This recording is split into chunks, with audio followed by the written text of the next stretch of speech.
Hey, who's all following along while we interpret everything from antiquity, finding out that it's all framed on one template? I had a question.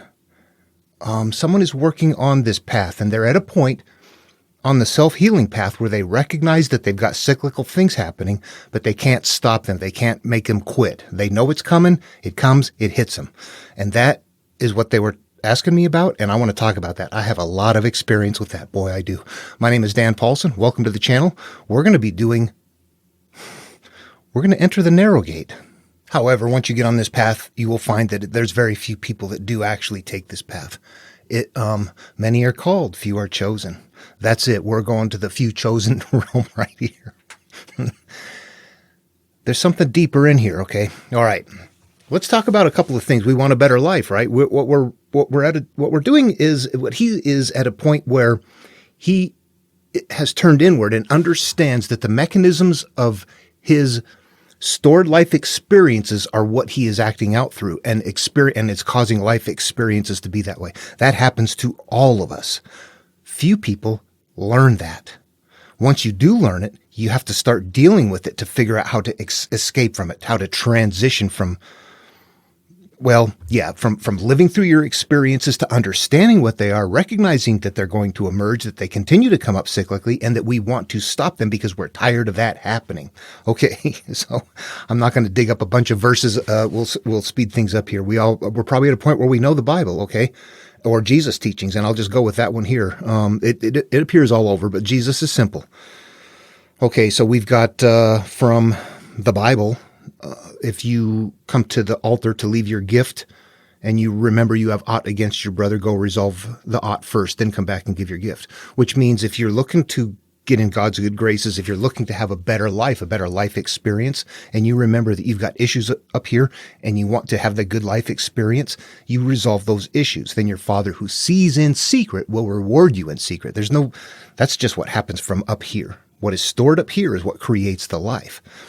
So rectifying this is what is important. You see that it's not about begging God to take care of things. It's turning inward and rectifying things. When we get to the Nag Hammadi, or actually to the Gospel of Thomas, we're going to find that when you know that the strong man is coming to wreck your house, you take the sword first and practice, and then when the strong man comes, you defeat it. This is my house. I know that I've got an issue coming, and I have to interrupt it. This is teaching us when we get to a certain point, we know it's coming, that it's going to, that we have to interact with it. We're understanding that there's cause and effect, and what is stored inside of us is acting out. How do we make it stop? It's a monster, isn't it? Okay, where are we? How well do we understand everything? To me, the way of fixing something is to really understand the mechanics of how it works to begin with. We're dealing with something that's very nebulous. How come my life is this way? What is going on? We're looking for all of these things, and there is a way to dial it in, and there's a way to fix it, but it takes time, and it takes work, and it's hard, and we have to face our pain, our shame, and our fear. That's why people don't like to do it, and they like to wait until they, it helps people live life to hang on to something. If that works for you. If you're the kind of person that it doesn't work for, like me, somebody who's, my brother hung himself to go to heaven to leave the abuse. So I've got something different in the background going on. This material, the Bible, is made on the template that is a self-healing template. However, the outer carrier shell is the one that has you look outward and hang on to something supernatural. And that's what my brother opted for, the supernatural part. We're kids, 11 and I was 9. So I find something that is in here that is very helpful for me, but, somehow Larry pulled me to it. What I had, and what we're looking at here is we often come from backgrounds like that where we're very hurt, and there's people that have you don't compare. Worse, better, nothing like that. What bothers us is what bothers us. If somebody is devastated because their mother got killed, and somebody else over here is devastated because because they got sent to bed after without dinner, they can both feel the same way. We don't balance what is right or wrong or anything like that. When it's on this healing path, you look at yourself and say, what hurts me is what I need to worry about. That's it. Nothing else. Did I get molested and I don't care? That's not an issue. Did I get molested and I'm devastated? That's an issue. Do I hate? Do I hurt? What is it that bothers you is the issue. What takes you off a course of feeling good? If you came from a home where you were talked to very little and were abused and beaten quite a bit, you're going to be adversely affected by that. If you're from a home where you were never touched, but you were told, you're worthless, you're inadequate, you're fat, you're something like that, that's going to affect you. These are all things that are going to hurt people. And, we don't balance, this one's physical, that one's not. You should when it's a healing path, you turn inward. You're looking at what hurts you. That is going to be unique to each individual, so we're going to be watching for those things. And they come from our perceptions and the storage of experiences, but these get wrapped up and they get networked through life. They continue to grow and grow as we attach to life. They grow bigger and bigger in an organic network, in an organic brain network of growing synaptic activity. So it's not like you can just reach in there and go, oh, let me yank that out and start afresh again. It's there. We're wired a certain way electrochemically, and we have to unravel ourselves from that. The brain is a storage device. It doesn't just start fresh all the time. It's accumulating things, and we live through that accumulation, and our experience in life is due to that accumulation. There are parts of it that are good. There's parts of it that are bad. We want to get rid of the bads or extract ourselves from, somehow not experience the stuff that hurts us anymore. Okay, this is where it gets really complicated. Life is complicated. You married, a spouse? Is it issues with something? Are you able to leave your situation and just start over? Are you someplace where you're abused and beaten, but if you leave, you're going to starve to death? There's so many different things going on here that it becomes very unique and it's difficult. The world is a tough place. Humanity is tough. There's times you might just have to look around and go, yeah, everybody, bye. I'm getting away. I need to grow. And I'm around people that don't. Okay. When we know that's coming, we need to understand what is making it happen. There are times, and typically this is what's going to happen when it gets triggered. Well, let me back up. Those are triggered situations. There are times we can sit there without people being around and you just sit in there and go, God, I'm in a funk. I don't feel good. I'm depressed. I'm not happy.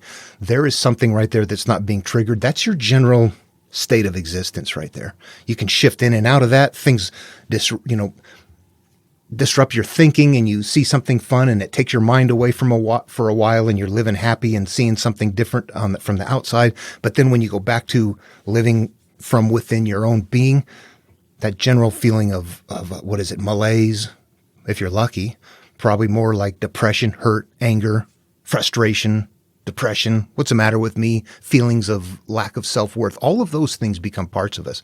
And we take them on and we grow them in our brain by not knowing anything different. We need to talk to each other. So that's going to be there. But typically when we have big issues that we have to resolve, it's going to be because we're in a relationship with somebody or we're in a position where we're getting triggered with somebody that we fit with. It's not going to look that way. You're going to look and go, yeah, this person, what a pain. God, what are they here for? You fit. We need to extract ourselves from that. Meanwhile, is it a spouse or something like that? There's going to be, well, it doesn't matter who it is, but depending on who it is, it can be more difficult. It could be a coworker. It could be somebody that's an acquaintance that you can just go, you know what? I'm not hanging out with them anymore. You can get rid of that sort of thing. But whatever you're holding is still there. So you're going to go find somebody else that matches with it. It's going to be okay to begin with. And then later it's going to turn into the same thing. And you're going to go, what's going on? Because you're matching up in areas that continue to align. When you hear people say, oh, all men are this way, all women are that way, you know that person has got something they need to resolve and they keep attracting that kind of man or that kind of woman. Okay, so when we're growing and looking at that, you're going to be really looking at difficult things and you're going to be with people who are not with you. They're not at that point. You're getting triggered and you're mad at them. They're getting triggered and they're mad at you. You get to a point where you're like, oh, this is me. And you start extracting yourself from it. If they're not there mentally, they're not going to get there. I've had experiences where I had, big argument, big blow up with my wife. A couple days later, things are kind of like, well, I'm trying to grow. I'm talking to her and I'm saying, honey, you know what? I'm really working on this stuff. I got issues. I did wrong. I mean, we have a problem, but I didn't handle it right. I wish you'd forgive me. And she'll launch off and just let me have it. And I'll get mad back and go, why are you doing this? And this is not current. This isn't happening now. It happened in the past. And I would say, I'm trying to bare my soul here. Why are you not letting me do that? Meanwhile, I don't realize that I've hurt her feelings here a week ago. I'm sitting here working through it, and she's sitting there for the week going, why did he do that? And then when I finally say, I'm sorry, I need to give her a chance to launch. She's got feelings built up inside too. So I'm struggling to understand this as I'm trying to grow. I'm with somebody that isn't growing with me. They're okay. I've got no problems with them, but the triggering, the things that we're doing, I'm trying to come through it. It's not working. The triggering is happening, and you can recognize it at some point and go, God, I can see this happening and I can't work it out with a person. What can we do? It had to do with, adult childhood, kids being raised. That's what they hinge upon. Now, I'm going to say I was able to gradually learn how to work through some of the stuff with my wife. And that was by learning things like understanding, eventually understanding as I'm thinking, why does she do that? I would be off thinking on my own, and I begin to realize, you know what?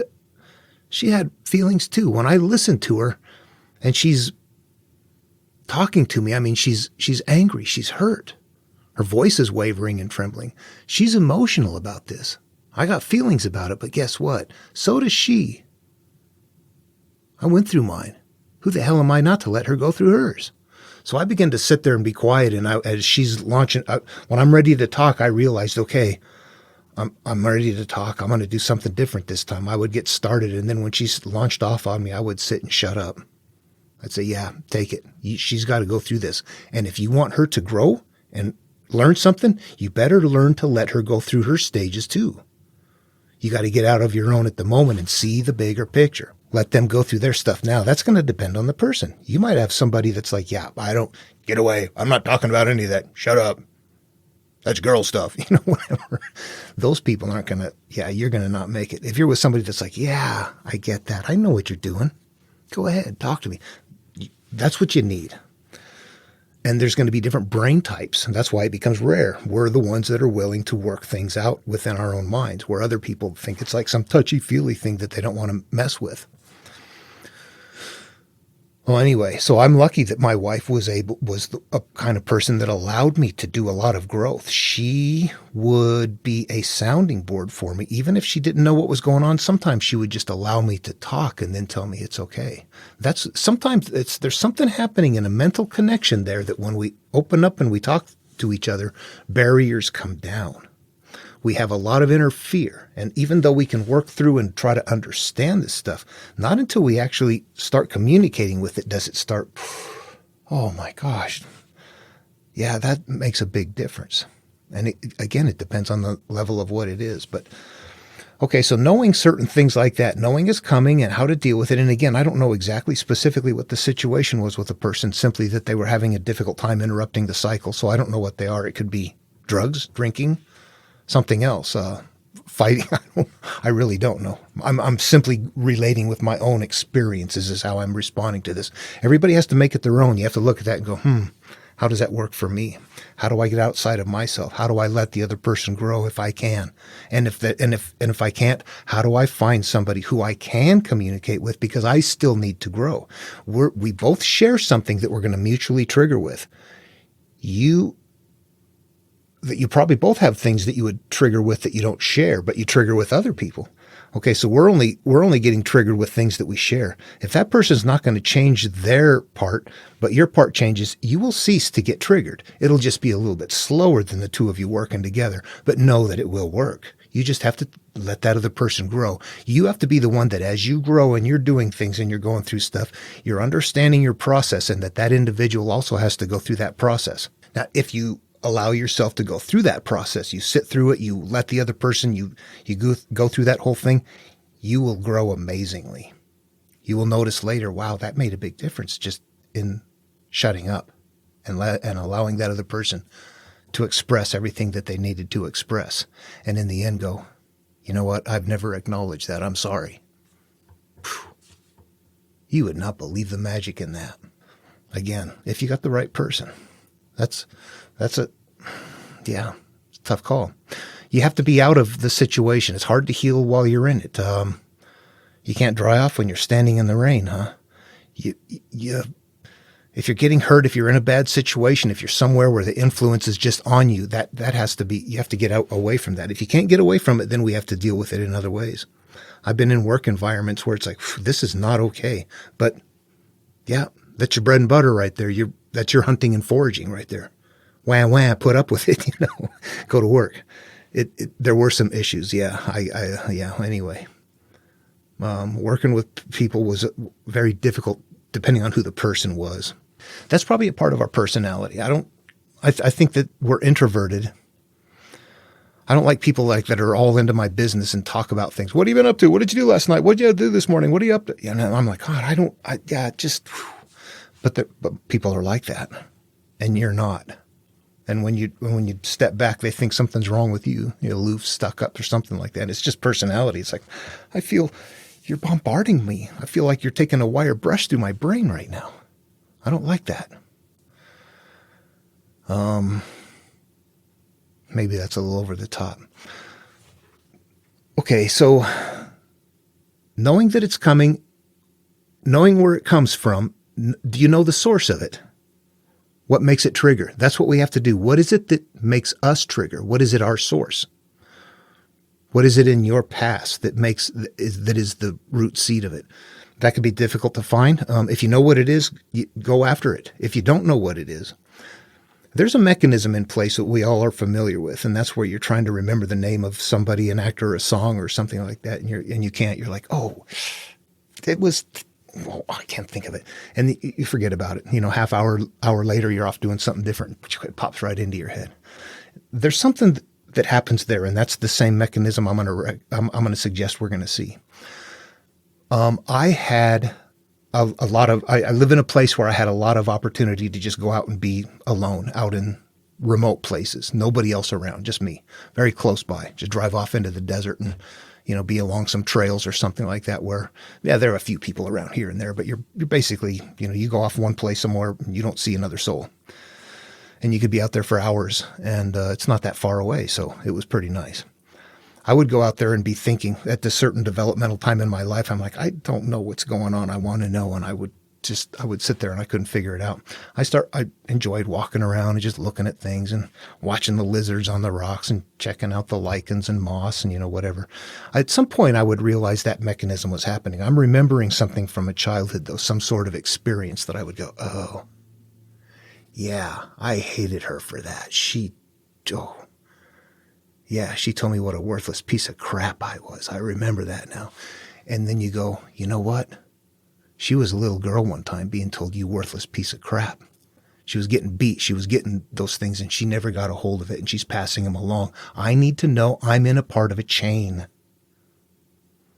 It's not her fault. As long as I continue to hold on to that, it's not going to heal. I have to let her off the hook. If I don't, that's on me. She's gone.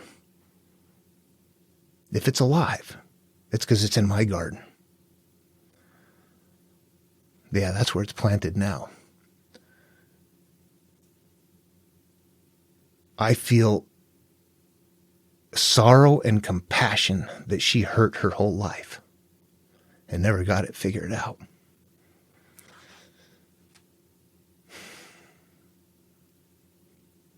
It cost her to lose her first son. Yeah, she had a lot of trouble. All right, so what I just did there is a part of this process, putting yourself in somebody else's shoes, walking farther than they ask you to go, than they would. It's not just enough to put yourself in their shoes and watch them and their interactions with you. It's putting yourself in their shoes and watch their interaction, understanding cause and effect, and that what is emerging from them came from their garden, and you know damn good and well what happened to them. That helps you understand that you're not a personal little victim, that you're bigger than that. That's just where we started. That becomes very difficult, and you can't maybe leave that situation. So what we have to do is find ways of extracting ourselves from our feelings without engaging that other person to do the same thing. And this is going to depend on the person. I saw an episode of Frasier the other day where I don't remember which one of the brothers, if you ever saw that show. It's a couple of psychiatrist brothers. It's a comedy show, but somebody was talking to one of the brothers who was trying to resolve things, and she was like, "Oh yeah, you psychiatrists are always that way. You just always you can't leave anything alone. You got to try to fix it all. You got to try to resolve it all." You know what? That's exactly what we have to do. But what we see there is what most people are going to be like. Don't talk to me. I don't care. Leave it alone. Get away. I've apologized to people in the past, years in the past who would say something then like, "Oh, good. Does that make you feel better?" You're like, "Oh my God, yeah, get away from me. I don't want to talk about it." You're trying to resolve things around people who are not, "I don't want to talk about that. It doesn't feel good." Meanwhile, you're like, "My life doesn't feel good because I'm carrying this stuff. I want to resolve it." And you're in people who are like, "Get away from me." You're going to run into problems. Yeah, you will. That's why we need each other, because there are people who go, "Yes, I need to work through this," and you do too. And most people are like, "I don't even want to talk about it. Get away from me." So how come you're always trying to resolve things? No. Can't you just live life? We're trying to do something different. We're trying to grow to a pure state. They don't get that. We can't do it with them. It's going to be tough. Before I knew what the Bible really was, I hated it. As a kid, I didn't. But after my experience as a child, I did, because it conjured up some incredible pain. Now that I know what it is, I use it a lot. From the Bible, the book of James 5, chapter 16. I don't cherry pick the Bible. I'll interpret every bit of it. But I'll find things like this that don't require interpretation. 16. Confess your faults one to another, and pray for one another that ye may be healed. The effectual fervent prayer of a righteous man availeth much. Now, you follow my channel? These are analogous. They're encoding something for the masses to carry, but there's something in here that we're supposed to interpret. It's not plain language. Confess your faults one to another. That is discussing our issues. Man, here's what happened to me. I don't feel good about it. We talk about it until you're like, "Whew, okay, yeah, thank you. You've healed." You do that by talking to people. We have barriers up that when we don't talk, the barriers get bigger and bigger, the fear grows, and we're doing that in our own minds. Once we talk to each other, those come down, we get healed. The church knew, the Romans knew what they were doing. They kept the template in here while creating a carrier vehicle like no other before. The prayer, praying together, praying in one. So what do you do when you pray? You're talking to God. You're praying to God. If you take that and say, okay, that's an analogous term, what does that really mean? There's a mental hierarchy that fits into. God is the higher being. Me praying to God is my conscious connecting with my higher self. So we're all doing that. We're all talking out our issues. We're connecting our higher beings and through our conscious, through our experience. And we are, and as we're having those experiences, what happened to us took people. It took situations. It took somehow the involvement of another life. And, somehow it seems like for some reason, when you try to, if you've had something happen that you're holding on to, and whether you resolve it with that, the person may be dead and gone. You can't resolve it with that person. So how do you resolve it then? You're still carrying something, a seed of something that's causing the effect.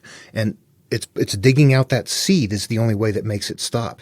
And if you don't dig it out, you're going to have offspring and you're going to pass along that experience. This is going to continue to perpetuate in life. And we need to know that, because guess what? That's how we came about. That's how we begin to learn to release ourselves from our victim status, is knowing that we were not targeted specifically. We're a part of a system, and we're trying to emerge above that system. We begin to mentally think in ways from a higher self that makes us go, "Oh, I'm living through my experiences down there. That's not, why am I doing that?" I can if I let go of that stuff, become passers-by. Yeah. Let go of things. So the question then, I'm getting off track here a little bit. The question then becomes, how do we manage the cycles when they're happening? How do we interrupt them? When we see them, we know they're coming, we know they hurt. And guess what? Why did it happen again? I can see it. That's a tough spot. Okay, so a couple of things really, to try and sum it up is number one, if you know that the cycle is coming and there's a certain trigger and you recognize, yep, this is the one that comes up. I see it. Here it comes. And then when it comes up again, there's a point in time where there's a bailout you have to make. You have to be ready for that. You have to recognize, okay, it's coming. I know it's going to happen. I know it's going to cycle again. I know what the results are going to be. So I'm going to jump off before that cycle happens. I see it. It's starting to launch. Get off it before it happens. Okay. And for you, if you're on this path, you're going to recognize that spot. There's a point in time where just as the triggering is beginning to happen, where you know it, there's an elevated sense of, uh-oh, this is happening again. I'm starting to feel it. The other person is saying and doing this. And right at that moment is where you have to have the alternative. You got to bail there if you don't want to go through it. Everything that we're doing here always involves looking at things from all sides, both sides, two sides. And in this case, it's no different. What we're doing is we're looking at ourselves in this case and going, here I am becoming the victim status and I'm falling back into that pattern. What else can I look at in this case? And what you could look at is say, okay, I recognize from my higher self that I become this victim person and I go into that. So what I'm going to do is I'm going to prepare and say, oh, I'm actually more skilled than that. I have more awareness than that. When that thing comes up, instead of allowing the ego to win, the ego's going to win. So instead of the ego taking over and taking me down a bad path, I'll let the ego say, you know what, I'm so strong that I don't have to have this experience. I can step off of this right here. I'm not going to get swept into it. We have to develop that kind of thinking. And the other person they've got started. They're going to be maybe going at it. You have to know that that's going to happen and not get hooked into it. Be ready with something like, I apologize. I didn't, something different. You have to go a different direction. Now, if you go through it anyway, then what you have to do, like my description earlier, if that's something that's happening and you work it out later or try to, there's not all of the situations that I have the agreements or disagreements with my wife have been resolved. And they have to do with childhood things and rearing that are just going to be left the way that they are. Variations in beliefs, but they're not affecting us at this point. So it's okay.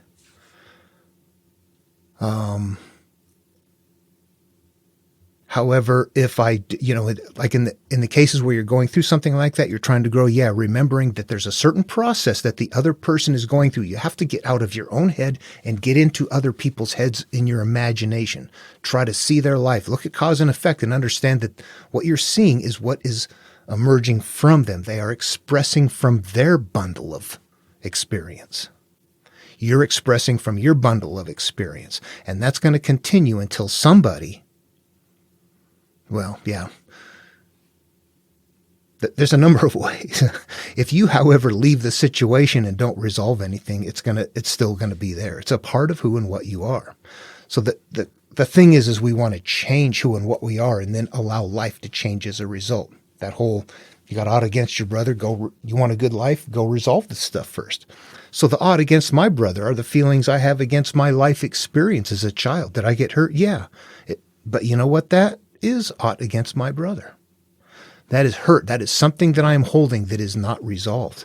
And I must resolve that. So I must recognize what that is.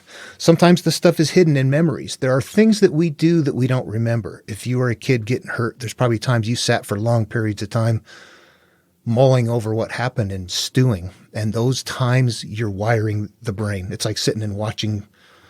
It's like being taught something. You're learning this, but it's not a real source. The brain doesn't know. It's being wired with what the consciousness perception feeds it.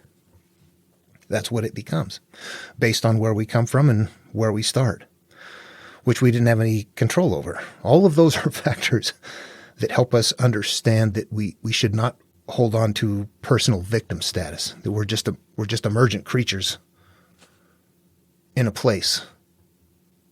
And that if we want to rise above that, we have to know that. And that all of those people are too, and they didn't rise above it. That's why you let it go. If not, you never rise above it. You're there.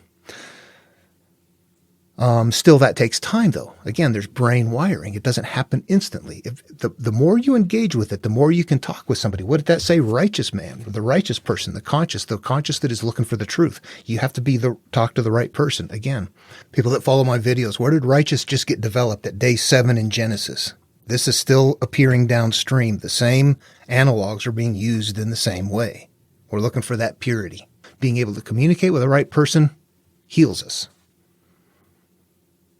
because we're going from a higher being perspective, not from the victim status. Simple verse. We talk to each other until we feel okay.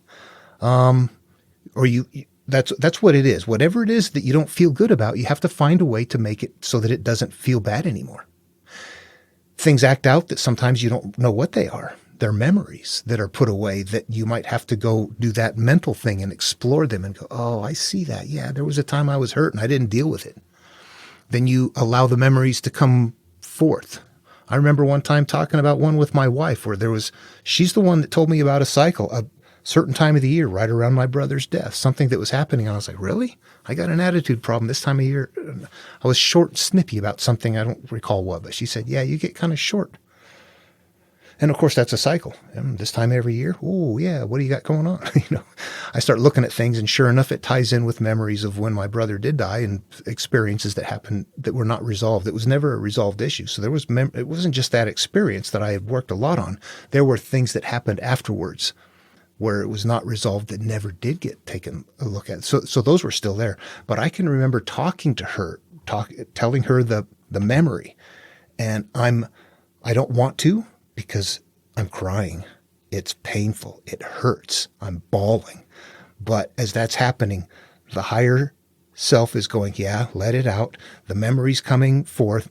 The conscious is experiencing it, bawling it at the same time, going, yay, let it out, let it out. There's this whole mass of things going on while my wife is sitting there listening to me going, just being the sounding board that it's okay. That it stopped. That was it. Things will happen like that. In fact, that's the measure of the issue.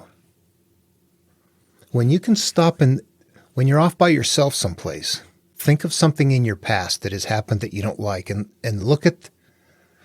approach it with your higher self. Look at what happened that you don't want to see. Go look at it in your own mind. Don't let anybody else in there. How does it feel emotionally? That's the way it's stored, and that's the way it's going to act out. It is the proverbial weed in one's garden, but it is also the strong man. It is the cyclical pain. All of the teachings have this, and that's exactly what we're dealing with here. It's the reason we go on the path. Look at the results. If something is acting out, look at that and know that it hinges from something, and it certainly did. It tied to something that I didn't remember. But when I thought about it, it was like, oh, I do remember that experience. I just didn't think of it as something that was a problem because nobody said or did anything to me. It was just an experience that was very hurtful, coupled with other things that were happening at the time. So the stuff can get a little bit more nested. It can get a little bit deeper. Anyway, I don't know where to go further with this. Interrupting it, knowing that it's happening. If it's, coming up with something different. Is it drugs or alcohol? You got to come up with a different alternative. You have to get away from the environment. If it's difficult and you keep going into it, there's a point in time where Aristotle talks about this whole through the Nicomachean ethics about what the greatest good is in life. And eventually you get to a point where the greatest good is happiness, because when you're there, you don't seek anything else. You might seek a lot of things to get happiness, but when you get happiness, you don't ask and wonder why and try to rectify that. You're just happy. But that there's a certain point in time where you're living life and you know what to do, and you don't do the right thing. And there's a point in time where you just have to have moral courage and say, yeah, every day I know I don't want to do this again. But when this certain time comes around, I go, I'll give in anyway. That right there is the lack of moral courage. But it's also knowing that I don't have anything else going on at this point in time. You know it's coming. The strong man's coming. What are you doing? You give into it. It wrecks your house anyway. You need to have something else in place. What are you going to do instead? I need to create an alternative for this activity, if that's the case. Coming up with something that I do instead, physically or mentally. It's all stemming from mental issues, though. Do you drink to hide issues, or do you drink because you're bored? There's different things to look at. The issues, in one case, somebody needs to quit drinking because you're bored, In the other case, you need to quit drinking because that's keeping you from facing your problems. And then you need to start healing once you do that. It's very individual. You got to look at yourself. You have to be honest with yourself. When it comes to a path like this, there's no ifs, ands, or buts. Self-honesty is the only way to feel okay. You're the one that can tell yourself realistically that you feel good or not. We can lie all day long. Oh, I feel good. While inside you're just not okay. We see that. People hide their feelings. You can't hide them from yourself. It's a personal path. Knowing it's coming, having an alternative, recognizing it, letting the other person go through their things, knowing that I'm gonna let my wife go through something and tell her I love her in the end, where a coworker that I have a problem with isn't going to get that same treatment. I don't have coworkers anymore. I'm retired, so all of that becomes. It's like there were times in my life where it was significantly more difficult to feel good. For me, because you're kind of forced environments or working with people that are like, I'm not my kind of people. They say and do things that are bothersome, which is, you can tolerate for a while, but not after years. It gets pretty toxic after a while. You know what though? Bluetooth headphones save the day. Woohoo! If you can get away with it. Yeah, I was in a workplace where I could. So, yeah, that was a saving grace. Okay. What else? Okay, so the strong man's coming. We need to interrupt the cycle. How do we interrupt the cycle? I'm going to go back to the Nag Hammadi only. This time I'm going to go to the Gospel of Philip. It's a go-to because it's another one that's kind of an easy correlation to make. I'm going to read a whole section right here, and I'm not going to post it up, so hang on. Most things in the world, as long as their inner parts are hidden, stand upright and live. If they are revealed, they die, as is illustrated by the visible man. As long as the intestines of the man are hidden, the man is alive. When his intestines are exposed and come out of him, the man will die. So also with the tree. While its root is hidden, it sprouts and grows. If its root is exposed, the tree dries up. So it is with every birth that is in the world, not only with the revealed, but with the hidden. For so long as the root of wickedness is hidden, it is strong. But when it is recognized, it is dissolved.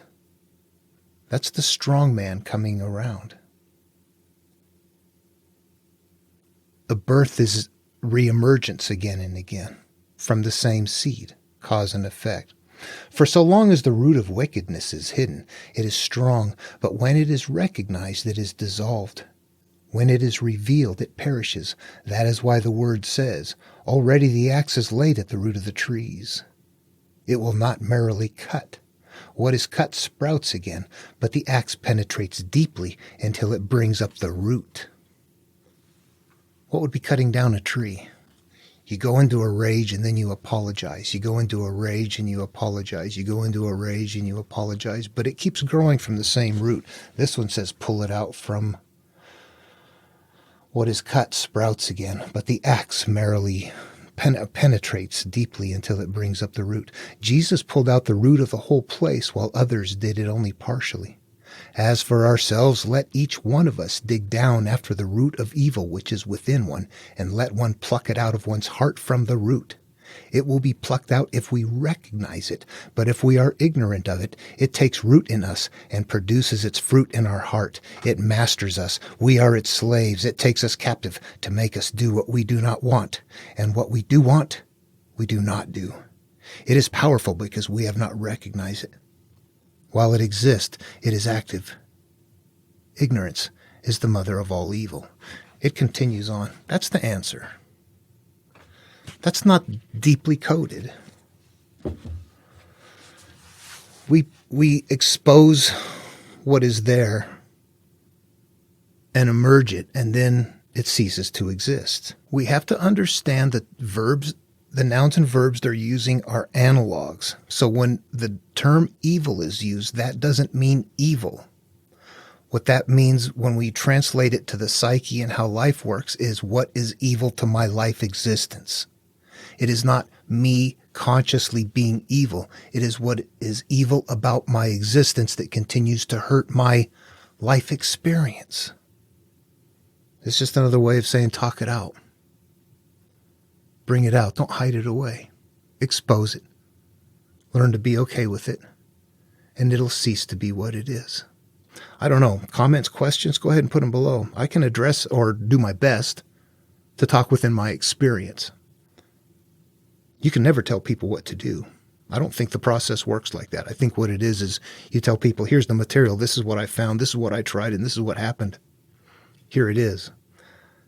There's no amount of listening to somebody that makes you go, okay, yeah, that did it. I feel much better now. You have to take this and go, okay, I'm going to go do that now too. It's a personal path. None of this works until you take it on, mentally on your own. It's a pathway to the beginning of your life, trying to weed through the things that have happened along the way, defeating those demons, making friends with the skeletons in the closet, putting it all to rest so that it no longer drags you down. They are no longer acting out of you. You need to make friends with everything inside that you don't like. That's the only way it stops acting out. And that is a mental perception of the experience. Knowing that the energy of that mental perception and the memory of it is what is creating that's the seed that continues to create the cyclical life events. And that finding that seed and changing the perception of it by some means, whatever it takes, getting outside of it, getting above it, whatever it takes. All right, strong man coming. Yeah, just going through stuff like this and having preparations, going through mental exercises to have alternatives. So when it arrives, you're not just going right back into the same pattern. You've created yourself a pathway out before it gets there.